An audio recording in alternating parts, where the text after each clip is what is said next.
नमस्कार, NB news देख रहे हैं आप और मैं हूं आपके साथ मुस्कान। कोरोना की दूसरी लहर में देश भर में तबाही मचने के बाद केंद्र सरकार काफी सतर्क है। सरकार लगातार राज्यों को कड़े निर्देश दे रही है ताकि संभावित तीसरी लहर को रोका जा सके। केंद्र सरकार ने शनिवार को राज्यों के साथ मिलकर समीक्षा बैठक की। केंद्रीय स्वास्थ्य मंत्रालय ने राज्यों से उन सभी जिलों में सख्त प्रतिबंध लगाने के लिए कहा है जहां पर फिलहाल में कोरोना की पॉजिटिविटी रेट 10% से अधिक है। केंद्र सरकार ने कहा है कि राज्यों को ये सुनिश्चित करना चाहिए कि इन जिलों में लोगों की भीड़ को रोकने के लिए प्रभावी कदम उठाए जाएं। इसी के साथ जिस तरीके से पॉजिटिविटी रेट जो है वो आगे, अगर कोरोना की कुल जांचों में पॉजिटिविटी पाए जाते हैं तो सैंपल्स की जो दर है उसके हिसाब से भी प्रतिबंध लगाए जाएं। ज्यादा पॉजिटिव रेट का मतलब है कि इलाके में कोरोना वायरस संक्रमण काफी तेजी से फैल रहा है। केंद्र सरकार ने 10 उन राज्यों के साथ मिलकर रिव्यू मीटिंग की जहां पर कोरोना की पॉजिटिविटी रेट या तो काफी ज्यादा थी या फिर दर लगातार बढ़ रही थी। केंद्रीय स्वास्थ्य सचिव राजेश भूषण ने कहा है कि सभी जिलों के हाल के हफ्तों में 10% से अधिक की पॉजिटिविटी रेट की जानकारी उन्हें दी गई है। ऐसे में इस पर विचार करने की जरूरत है कि इन जिलों में सख्त प्रतिबंध लगाने चाहिए। उन्होंने कहा कि कोरोना संक्रमण को फैलने से रोकने के लिए लोगों की आवाजाही, भीड़ बढ़ने और लोगों के आपस में मिलने से रोकने पर काम किया जाना चाहिए। साथ ही उन्होंने ये भी कहा कि इस स्तर पर किसी भी ढिलाई होने से इन जिलों में स्थिति बिगड़ सकती है। जिन 10 राज्यों में कोरोना वायरस के मामले बढ़ रहे हैं वो केरल, महाराष्ट्र, कर्नाटक, तमिलनाडु, ओडिशा, असम, मिजोरम, मेघालय, आंध्र प्रदेश और मणिपुर हैं। इन्हीं राज्यों को लेकर केंद्र सरकार और राज्य में शनिवार को बैठक हुई है। केंद्र ने राज्यों को महत्वपूर्ण जिलों में कोविड-19 की टेस्टिंग और टीकाकरण में तेजी लाने की सलाह भी दी है। केंद्र ने कहा कि कमजोर आबादी को कोविड-19 टीकों की दूसरी खुराक देने में प्राथमिकता दी जानी चाहिए। मंत्रालय ने कहा कि 80% से ज्यादा मरीज होम आइसोलेशन में हैं। सचिव भूषण ने भी कहा कि इन मामलों पर प्रभावी ढंग से और सख्ती से निगरानी रखने की आवश्यकता है ताकि वो अपने पड़ोस, समुदाय, गांव, मोहल्ला वार सभी में आपस में ना मिले और संक्रमण ज्यादा ना फैले। उन्होंने आगे कहा कि होम आइसोलेशन में रह रहे मरीजों की निगरानी की जानी चाहिए ताकि ये सुनिश्चित हो सके कि जिन लोगों को अस्पताल में भर्ती होने की आवश्यकता है उन्हें समय पर इलाज के लिए अस्पताल में एडमिट करवाया जा सके। तो लगातार देश में तबाही से सरकार सतर्क है। कोरोना एक बार फिर से तबाही मचाने के लिए आतुर है, आवादा है और इस बीच अब सरकार लगातार राज्यों को कड़े निर्देश भी दे रही है। अब कल ही कई राज्यों के साथ समीक्षा बैठक की है। केंद्र सरकार ने शनिवार को राज्यों के साथ ये समीक्षा बैठक की जिसमें केंद्रीय स्वास्थ्य मंत्रालय ने राज्यों से उन सभी जिलों में सख्त प्रतिबंध लगाने को कहा है जहां पर फिलहाल कोरोना की पॉजिटिविटी रेट 10% है। 10 राज्य ऐसे हैं जहां पर कोरोना के मामले बढ़ते जा रहे हैं। और इसी के साथ आपको ये भी बता दें कि महाराष्ट्र में भी अब जीका वायरस, जो नया म्यूटेंट है कोरोना का, वो वायरस भी फैलने लगा है। एक महिला की मौत हुई है, 50 वर्षीय महिला थी जिसकी जीका वायरस से मौत हुई है। यानी कि संक्रमण एक बार फिर से बढ़ने लगा है और कहीं ना कहीं सख्ती के निर्देश भी दिए गए हैं। लेकिन अब देखना होगा कि आगे किस तरीके से सरकार जो है वो इस पर काम करती है और वैक्सीनेशन जो है, जो सबसे कारगर उपाय कोरोना से बचने के लिए बताया जा रहा है, उस कारगर उपाय को कितना ज्यादा तेजी से किया जाता है, कितनी ज्यादा तेजी से वैक्सीनेट लोगों को किया जाता है और आगे स्थितियों को संभालने में सरकार कामयाब रहती है। हालांकि अभी आपने देखा सदन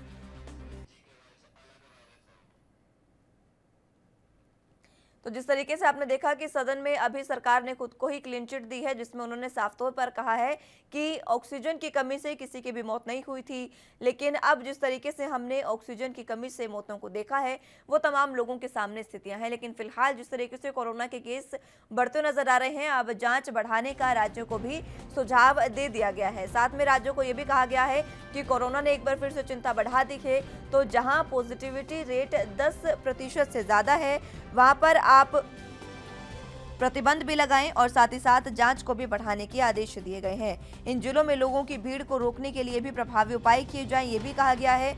पॉजिटिविटी रेट कोरोना की कुल जांच में पॉजिटिव पाए जाने वाले सैंपल्स की दर होती है।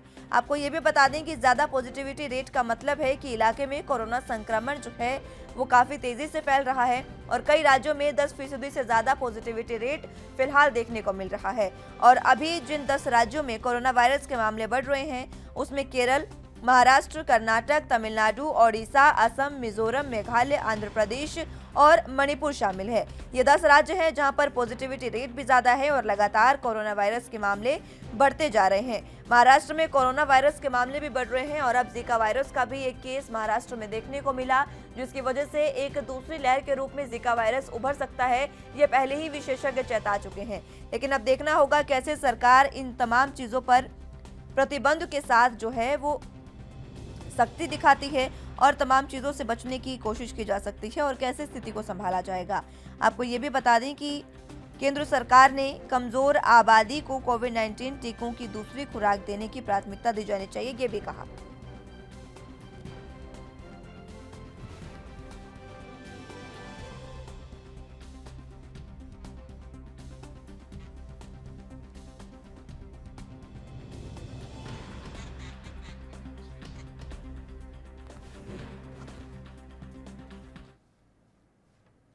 तो इसी पर आज हम चर्चा करेंगे। हमारे साथ तमाम पैनल मौजूद हैं, उनका तारुफ आपसे करवा देते हैं। डॉक्टर नरेश चावला हमारे साथ मौजूद हैं, नेशनल जॉइंट सेक्रेटरी हैं आईएमए से। बहुत स्वागत है सर आपका। इसी के साथ परवेश जी हमारे साथ मौजूद हैं, राजनीतिक हमारे साथ एक्सपर्ट हैं, उनका आपका भी बहुत स्वागत है सर। फिलहाल डॉक्टर चावला आप ही के पास सीधे सीधे आना चाहूंगी। जिस तरीके से पॉजिटिविटी रेट जो है वो 10% लगातार बढ़ती जा रही है और इस बीच अब ये भी कहा गया है कि प्रतिबंधों को और बढ़ाना चाहिए, किस तरीके से हम इन चीजों को देख सकते हैं फिलहाल?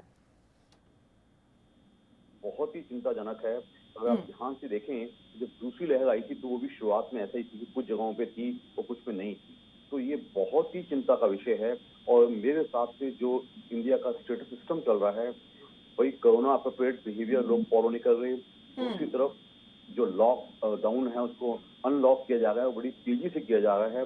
इवन स्कूलों को खोलने की बात भी की जा रही है और कुछ स्कूल खोल भी गए हैं। और जहाँ तक मॉल्स की बात है, जो दूसरे अनलॉक जो चल रहे थे वो 1, 2, 3, 4 से आगे कि सरकार कितना अनलॉक बढ़ावे और कितना लोग और लापरवाही करें ताकि तीसरी लहर भी उतनी भयानक हो जाए जितनी कि दूसरी लहर थी। तो मेरे हिसाब से इस टाइम पूरे देश में मेरे हिसाब से कुछ ना कुछ सख्ती तो होनी चाहिए। ये नहीं कि जिन 10 राज्यों में हैं वो थोड़ा बहुत करें और बाकी राज्य सोच रहे हैं कि अभी तो हमारे यहाँ, क्योंकि अब देखा जाए तो ये सारे साउदर्न स्टेट्स हैं और नॉर्थ ईस्टर्न स्टेट्स हैं। ये एनसीआर हैं, यूपी, ये वाले स्टेट्स हैं, इन पे बिल्कुल ही ऐसा कहा जाएगा अभी तो हम बहुत दूर हैं। तो ये मेरे हिसाब से सोच गलत है, क्योंकि हमारे देश में जो इंटर स्टेट जो रोड, रेल और एयर ट्रैफिक बंद नहीं होता है, जब वो बंद नहीं होता है तो केसेस कब कहाँ बढ़ जाएंगे कुछ भी नहीं पता चलेगा। तो मेरे हिसाब से हाई लेवल पे सख्तियां अभी से शुरू हो जाएं तो शायद काम बन जाएगा। जैसे कि पिछले कुछ दिनों में जैसे कि ये कोविड वगैरह भी और कर्नाटका में ईद वगैरह के लिए भी कुछ किया गया था, तो ऐसी सख्तियां और बढ़ाएं, नहीं तो कोई आपको जो तीसरी लहर है वो नोटिस देके नहीं आएगी, वो तो आ जाएगी। तो उसके ऊपर आप ध्यान से अगर देखें तो वो वैसा ही रहा है। मुझे अच्छी तरह याद है जब दिसंबर 20 में जब ये यूरोप में और अमेरिका में चल रहा था, वहां आप सोच के देखिए अमेरिका में एकदम 70,000 केसेस हो रहे हैं, 70,000, जबकि वो उनकी पूरी 100% पॉपुलेशन डबल वैक्सीनेटेड है, वो तीसरी वैक्सीन की तैयारी कर रहे हैं। तो उसको देखते हुए अगर आप देखिए तो हमारे लिए हमें जब चीज आ जाए सर पे तब हम सावधानियां बरतें, उसका फायदा शायद बहुत नहीं होगा। तो ये सावधानियां पहले बरती जाएं और अनलॉक की प्रक्रिया को थोड़ा सा स्लो डाउन किया जाए या कॉशन किया जाए। और उसके ऊपर सबसे जरूरी है वैक्सीन हमारा 45-40 करोड़ के आसपास। बिल्कुल जी, चावला साहब मैं लौटूंगी आपके पास। हमारे साथ सर्वेश पाठक जी भी मौजूद हैं, बतौर पॉलिटिकल एक्सपर्ट। सर्वेश जी, जिस तरीके से लगातार अब दर बढ़ रही है, लेकिन हमने देखा सरकारें जो हैं वो खुद को ही क्लीन चिट देती नजर आ रही है और अनलॉक भी जिस तरीके से पूरे देश को कर दिया गया है, स्कूल भी खोले जा रहे हैं, लेकिन फिलहाल की जो स्थितियां हैं उसके मद्देनजर कहीं ना कहीं हमें और इंतजार करना चाहिए था इन सब चीजों के लिए। मुस्कान जी, सबसे पहले सभी दर्शकों को नमस्कार। आपने सही कहा और डॉक्टर साहब ने, चावला सर ने पहले ही कहा कि ये बहुत चिंताजनक विषय है और जिस तरीके से हर राज्य की सरकारें जो कोरोना के उस सख्ती के मामले में ढील देती जा रही है। आप देखिए दिल्ली सरकार भी ने निर्णय लिया है कि स्कूल और कॉलेजेस खोल दिए जाएंगे, सिनेमा हॉल खोल दिए जाएंगे। तो यह एक बहुत ही चिंताजनक विषय है। और देखिए पिछले 5 दिनों में जो पॉजिटिविटी रेट है अगर देखा जाए तो महाराष्ट्र और केरला का सबसे ज्यादा हुआ है। और साथ ही जो पूर्वोत्तर राज्य हैं, मणिपुर है, मेघालय है, उनमें भी बढ़ा है। तो अगर हम अभी समय रहते चेतेंगे नहीं तो भयंकर परिणाम झेलने पड़ेंगे। हमने देखा था अप्रैल मई में क्या हाहाकार मच गया था पूरे भारतवर्ष में। तो यह समय है कि सभी राज्य सरकारों को केंद्र सरकार से जो दिशा निर्देश दिए जाते हैं उनका पालन करते हुए सख्ती अपनानी होगी। ठीक है, इकोनॉमी की तबाही हो रही है, लेकिन वो भी अपनी जगह है। लोगों की जान रहेगी तब इकोनॉमी रिकवर हो जाएगी। ऐसा नहीं है, अगर आप कोविड अप्रोप्रिएट बिहेवियर लेके काम करेंगे तो आप बहुत अच्छे तरीके से काम कर पाएंगे। बिल्कुल, लेकिन और पाठक इस साहब लहर बहुत को सही बातें रोकथाम कर आपने कही सकते है हैं। और कि जहां तक केरला का मामला, अगर केरला का देखिए तो पिछले 5 दिनों में उनकी हर दिन का जो केसेस है 20,000 से ऊपर आ रहे हैं। और आप सोच सकते हैं कि ये कितना गंभीर मामला है, कितना गंभीर विषय है। साथ ही साथ महाराष्ट्र, और शुरू से जब से ये कोविड आया है तब से केरला और महाराष्ट्र में जो केसों की संख्या है वो सबसे ज्यादा रही है भारतवर्ष के अन्य राज्यों के मुकाबले। बिल्कुल, पाठक साहब ये बातें बहुत सही कही आपने कि हमें अभी और ज़्यादा इंतज़ार इसका करना चाहिए था, क्योंकि देखिए निर्णय लेने में ये हमारी कहीं न कहीं गलती हुई है। सबसे पहले हमने वैक्सीन का ऑर्डर जो दिया वो बहुत देरी से दिया और उसके बाद अब हम अनलॉक करते जा रहे हैं। पहली लहर में हमने जल्दी अनलॉक किया और दूसरी लहर में भी हमने अनलॉक कर दिया है, जबकि लगातार विशेषज्ञ चेता रहे थे कि अभी तीसरी लहर आ सकती है। तो अगर हम उस समय में अनलॉक के बजाय प्रतिबंधों को थोड़ा और बढ़ा देते तो शायद अब तक हम तीसरी लहर के लिए जिम्मेदार ना होते। कहीं ना कहीं हम खुद भी इसके लिए जिम्मेदार हैं। डॉक्टर चावला, आपसे जानना चाहूंगी, महाराष्ट्र में जिस तरीके से अब जीका वायरस का भी एक नया केस सामने आया है, ये भी काफी चिंताजनक है, क्योंकि विशेषज्ञ इस पर भी कह रहे हैं कि ये एक अलग लहर के रूप में उभर सकता है। देखिए, जीका जो वायरस है वो तो इवन कोरोना वायरस से भी ज्यादा खतरनाक है। उसका एक केस का आना भी मायने रखता है। तो मेरे हिसाब से कॉशन और वही same principle, testing, tracking and treating वाला प्रिंसिपल किया जाए। बकायदा जो थोड़ा सा और बाखूबी करना पड़ेगा। और उसके ऊपर से सबसे इम्पोर्टेंट आज भी वही है कि मेरे हिसाब से तो जैसे कि पहले हुआ करता था, पेनल्टीज करनी पड़ जाती थी। जो लॉ पूरे हिंदुस्तान में कॉशन कर देना चाहिए कि कोरोना अप्रोप्रिएट बिहेवियर और यूज ऑफ यूनिवर्सल मास्किंग और झुंड बिल्कुल नहीं बनना चाहिए। ये लोग समझते हैं कि वो बाखूबी करना पड़ेगा। और उसके ऊपर से सबसे इम्पोर्टेंट आज भी वही है कि मेरे हिसाब से तो जैसे कि पहले हुआ करता था, पेनल्टीज करनी पड़ती। कुछ वजह होगा तब देखा जाएगा, लेकिन ये नहीं पता चलता जब कुछ हो जाता है। हम कोरोना की वेव को अपने जब खुद ही मिले तो भगवान भी कैसा। तो मेरे हिसाब से सरकार सख्ती वाली गाइडलाइंस दे और डिस्ट्रिक्ट साइज को फॉलो करें और लोग हम अब स्वैच्छिक रूप से सारी सावधानियां बरतें। बिल्कुल, लेकिन चावला साहब देखिए, सावधानियां बरतना तो दूर, ज्यादा प्रतिबंध लगाना तो दूर, सरकार ने स्कूल भी खोल दिए हैं। जिस तरीके से कई राज्य सरकारों ने स्कूल खोल दिए हैं, आज और कल से पंजाब में भी स्कूल प्लस 1 प्लस 2 के लिए खोले जा रहे हैं। ये काफी दुर्भाग्यपूर्ण है, क्योंकि इस समय हमें स्कूलों को खोलने के बजाय हमें और ज्यादा प्रतिबंधों पर ध्यान देना चाहिए। सर्वेश पाठक जी, देखिए जिस तरीके से अभी हमने ऑक्सीजन की कमी को भी झेला है, लेकिन सरकार ने सदन में खुद को क्लीन चिट दे दिया है कि ऑक्सीजन की कमी से एक भी मौत नहीं हुई है। कहीं ना कहीं आगे भी इसी तरीके से सरकार जो है वो अपने खुद को क्लीन चिट दे देगी। वैक्सीनेशन की वजह से भी कोई मौत नहीं हुई है, वैक्सीनेशन की कमी नहीं थी, लेकिन फिलहाल जिस तरीके से वैक्सीनेशन की कमी है, जो एक सबसे कारगर उपाय कोरोना से बचने के लिए है, उसकी कमी लगातार बढ़ती जा रही है। देखिए मुस्कान जी, आपका कहना सही है कि वैक्सीनेशन की कमी हमें झेलनी पड़ रही है, लेकिन आप इस बात से इनकार नहीं कर सकते। वैक्सीनेशन ड्राइव जो शुरू हुआ जनवरी फरवरी के महीने में शुरू हुआ था, और आज आप देखें तो 46 करोड़ से ऊपर की आबादी को भारत सरकार ने वैक्सीनेट कर दिया है। तो ये अपने आप में एक बहुत बड़ा अचीवमेंट है। आप खुद सोचो कि भारतवर्ष की जनसंख्या कितनी है, तो उस जनसंख्या के हिसाब से उतने वैक्सीन बनाने में समय लगेगा।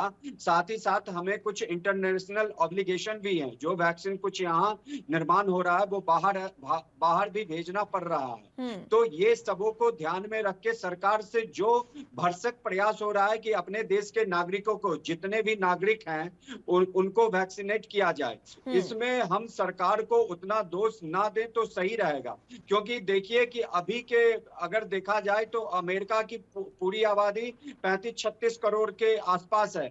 हमने अमेरिका जैसे देश के पूरी आबादी को वैक्सीनेट कर दिया है और ये एक बहुत बड़ा अचीवमेंट है। हाँ, ये है कि जो एक तय किया गया था टारगेट की, जैसे अब अगस्त में हम प्रवेश कर गए हैं कि इतने वैक्सीन की अगस्त महीने तक इतने वैक्सीन की उपलब्धता हो जाएगी, वो अभी तक नहीं हो पाई है और मैं बात उसी की कर हाँ, रही थी। नहीं, जी, मैं लौटूंगी पाठक नहीं साहब हो आपके पाई पास। है। जी, मैं लौटूंगी, अभी समय की थोड़ी सी कमी है।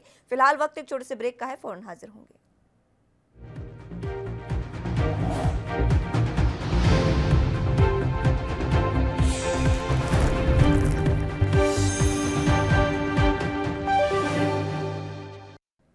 ब्रेक के बाद एक बार फिर से स्वागत है आप सभी का। बात कोरोना की कर रहे थे, क्योंकि जिस तरीके से लगातार मामले बढ़ते जा रहे हैं, जिसको लेकर अब स्वास्थ्य मंत्रालय ने भी पूरा अलर्ट जारी कर दिया है और राज्यों को प्रतिबंध लगाने के लिए भी कहा गया है। दोनों गेस्ट हमारे साथ मौजूद हैं, उन्हीं का रुख करेंगे।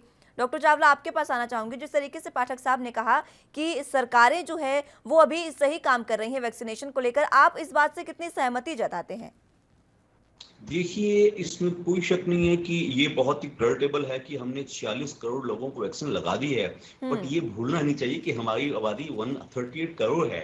बिल्कुल। We can bask in glory कि हम बहुत कर चुके हैं, लेकिन करना तो और भी ज्यादा है। हमारे हिसाब से जो 35 के आसपास जो वैक्सीनेशन डेली हो रहा है, 35 लाख वैक्सीन हो गए हैं, it has to be ramped up to 80 to 90 crore to 1 lakh और 1 करोड़। तो इसको अगर आप ध्यान से देखें तो तब हमारा जो टारगेट था 94 करोड़, जो कि दिसंबर 30 तक हमें जो हमारा टारगेट है, तो अभी भी हमें और थोड़ी तेजी करने की जरूरत है। अभी तो ये सब काम युद्ध स्तर पे होना चाहिए, उससे हम बच पाएंगे और तो हम अपनी जनता को बचा पाएंगे। ये सच है कि अमेरिका में दोनों वैक्सीनेशन लगवा के भी उनके यहाँ केसेस हो रहे हैं, लेकिन ये हम मानते हैं कि वैक्सीनेशन के बाद भी केसेस हो सकते हैं, लेकिन उनमें वो केसेस कभी भी सीवियर नहीं होते, उनको आईसीयू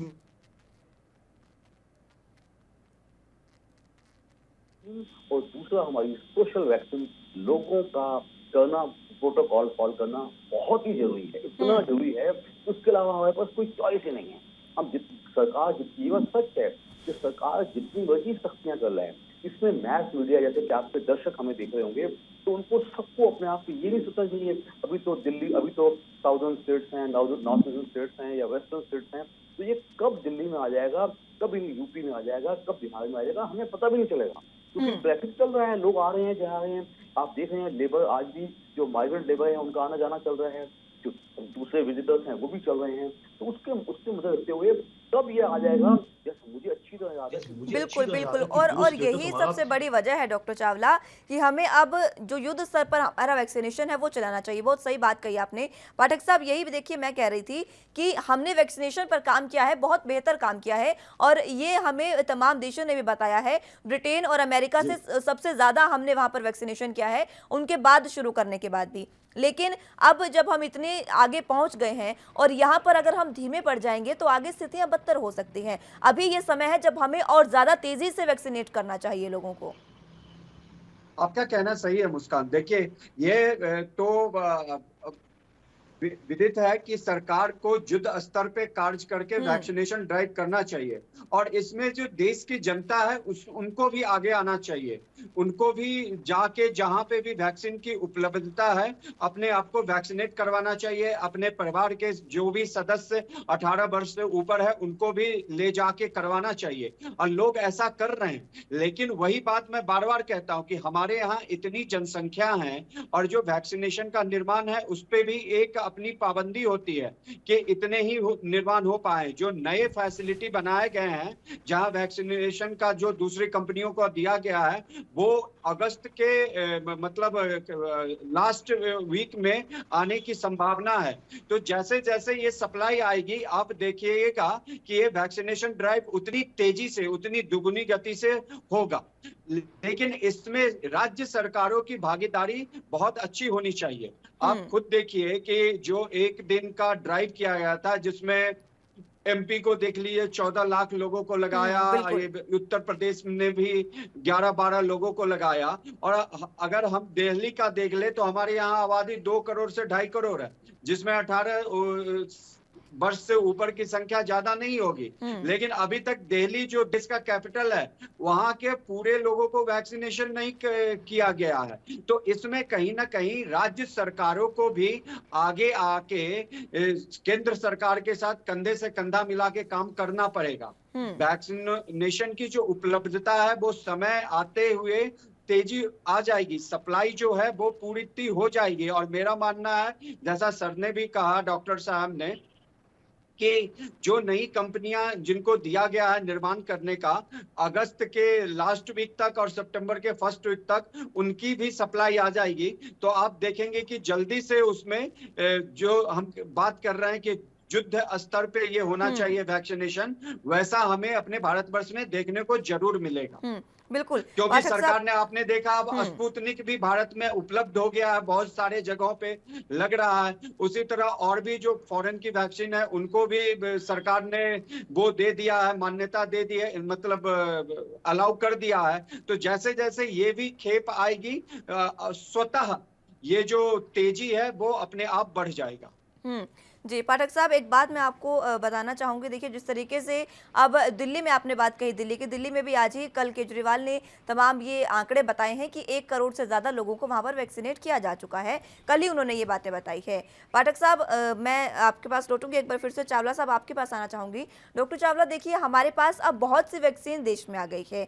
हमारे पास इतनी वैक्सीन होने के बाद भी अब लोगों के मन में ये सवाल है कि आखिर कौन सी वैक्सीन जो है वो सबसे ज़्यादा कारगर है, हम कौन सी वैक्सीन लगवाएं ताकि हम आगे कोरोना से बच सकें। है जो हमारी ऑफिशियल डिक्लेरेशन है, इस टाइम वैक्सीन की किल्लत होते हुए तो 3 ही वैक्सीन हैं, कोविशील्ड, कोवैक्सिन और स्पुतनिक। बाकी 3 शायद माना जा रहा है कि सितंबर तक आ जाएंगी, जिसमें केरला की भी है और जिसमें जो ये विदेशी वैक्सीन भी है जो पहले से अमेरिका में लग रही है, और तीसरा 1-2 वैक्सीन इंडिया में आने वाली हैं। उसको अगर हम ध्यान से देखें तो हमारा जो बुरे से बुरा टाइम से कट जाएगा, लेकिन जो दूसरा बुरा टाइम आने वाला है ना, जब वायरस हमारी वैक्सीन का इंतजार नहीं करेगा, वायरस तो आ जाएगा। वायरस जब आ जाएगा तो हम कुछ नहीं कर सकते। हम तो कहते हैं कि if other one is faster than you, हमें उससे और फास्ट होना पड़ेगा। तो इस टाइम तो ट्रूली स्पीकिंग हर काम युद्ध से हुए और गवर्नमेंट भी अपनी शक्तियां शुरू कर दे तो ज्यादा अच्छी बात है। आई थिंक इसमें एक थोड़ी सी समझदारी की बात भी है और जजमेंट की बात भी है।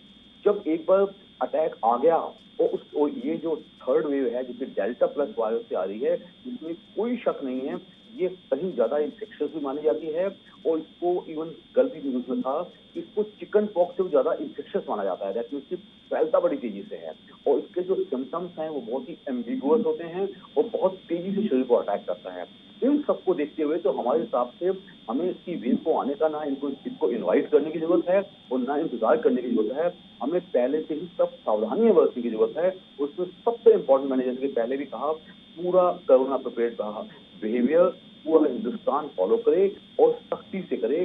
कहीं को अगर पेनल्टीज लगानी पड़ती हैं तो मैसेज स्पष्ट होना चाहिए कि अगर आप इसी के साथ डॉक्टर चावला, देखिए, ये भी बात मैं आपसे जानना चाहूंगी, कोरोना वायरस जो है वो तो म्यूटेट कर ही रहा है, उसके तो अलग अलग जो वेरिएंट है वो आ रहे हैं, लेकिन अब जीका वायरस जो है उसका भी अभी हमने जिक्र किया, वो जिस तरीके से आया, आपने खुद बताया कि उसका एक केस भी बहुत ज्यादा खतरनाक है। क्या ये माना जा सकता है कि आगे अगर कोरोना वायरस जो फैल रहा है उसके साथ साथ अब जीका वायरस अगर महाराष्ट्र में एंट्री कर चुका है तो आगे ये भी फैल सकता है अगर हमने प्रतिबंध और पूरे तरीके से तौर तरीके नहीं अपनाए तो? इसमें मुस्कान कोई शक नहीं है, हम पूरी दुनिया ही इस टाइम वायरस अलर्ट पे होनी चाहिए और रादर है। ये एक पेंडेमिक है, अभी तो अभी मालूम नहीं कुछ और पेंडेमिक आता है तो जो जैसे कि बाकी दूसरे देशों में होता है वो लोग कोरोना अप्रोप्रिएट बिहेवियर को फॉलो करते हैं तो उसको स्ट्रिक्टली फॉलो किया जाए। देखो, यही एक सोशल वैक्सीन या कोरोना अप्रोप्रिएट बिहेवियर है जो हमें 16 आने बचा सकता है। वैक्सीन में भी थोड़ी कमियां पाई जा सकती हैं, लेकिन अगर मैं अपने वायरस को अपने टच में क्लोज कांटेक्ट में आने नहीं दूंगा तो मुझे वायरस कैसे फैलेगा? तो अब आपने देखिएगा अमेरिका में पहले मास्क को कायदे से लगाने की जरूरत नहीं है। Now with in 1 month time they have declared it back कि पूरा वैक्सीन पूरा मास्क लगाइएगा। तो मेरे हिसाब से जनता को, पब्लिक की ये भागीदारी है, इसको मानना चाहिए और इससे सोल्यूशन अगर लोग नहीं मानते, एक आदमी गलती करेगा, 1000 लोग भुगतेंगे, लाखों भुगतेंगे, तो एडमिनिस्ट्रेशन को खुलेआम पेनल्टीज और सख्तियां करनी चाहिए। बिल्कुल, और ये करना ज़रूरी भी है डॉक्टर चावला, क्योंकि देखिए जिस तरीके से लगातार अब वायरस बढ़ रहे हैं, तो हमें आगे तीसरी लहर से बचने के लिए ये करना ज़रूरी है। पाठक साहब, आपके पास आना चाहूँगी। जिस तरीके से देखिए अब वायरस की तीसरी लहर भी आने वाली है, कोरोना की कहा जा रहा है, और जल्द ही ये आ सकती है, इसमें ज़्यादा समय बाकी नहीं रह गया है हमारे पास। क्या लगता है कि आगे इस तरीके से अगर स्थितियाँ चलती रही तो एक बार फिर से लॉकडाउन की स्थिति आ सकती है? जो लहर आई, दूसरी लहर, उसमें सबों ने केंद्र सरकार को जिम्मेदार ठहरा है कि आपने चुनाव करवा दिए, फिर उसके बाद आपने देखा होगा कितनी पॉलिटिक्स हुई कि जो कुंभ का जो मेला था वो सुपर स्प्रेडर बना। लेकिन अभी बिल्कुल, आप और कुंभ के देखिए मेले का आपने जिक्र किया पाठक साहब। आगे देखिए विधानसभा चुनाव भी आगे आने वाले हैं। अब देखना होगा किस तरीके से जो सरकारें हैं वो चीजों को संभालती हैं। मैं माफी चाहूंगी पाठक साहब आपसे, लेकिन रोकना वही आपको मैं चाह रही हूँ आपको- मैं, समय की थोड़ी सी नहीं, कमी है सर। मेरे को बात पूरा करने दीजिए। जी। लेकिन अगर आप केरला का केस देख ले, महाराष्ट्र का केस देख ले, वहां कौन सा कुंभ है? केरला ने जैसे बकरीद के दिन पे छूट दिया, इसकी क्या जरूरत है? राज्य सरकारों को ये सब काम नहीं करना चाहिए, क्योंकि ये अल्टीमेट किस पे आता है? जनता पे आता है, और भुगतती कौन है? जनता। तो बिल्कुल, जनता बिल्कुल, को बिल्कुल। चाहिए कि उन्हें भी आगे आना चाहिए, कोविड अप्रोप्रिएट बिहेवियर अपनाना चाहिए, और केरला जैसे राज्य को इसको रोकथाम के लिए सख्त से सख्त कदम उठाने कानून चाहिए। बना। जी पाठक साहब, समय की कमी है इसलिए रोकना चाहूंगी आपको। बहुत शुक्रिया पाठक साहब और डॉक्टर चावला, आपका हमारे साथ जुड़ने के लिए और अपना कीमती समय हमें देने के लिए। फिलहाल जिस तरीके से कोरोना के केस बढ़ते जा रहे हैं, अब देखना होगा सरकारें किस तरीके से इन पर लगाम लगाने की कोशिश करती हैं और प्रतिबंध किस तरीके से आगे बढ़ाए जाते हैं, ताकि कोरोना की तीसरी लहर से हम बच सकें। फिलहाल के लिए मेरे साथ बस इतना ही। आप जुड़े रहिए एनबी न्यूज के साथ। नमस्कार।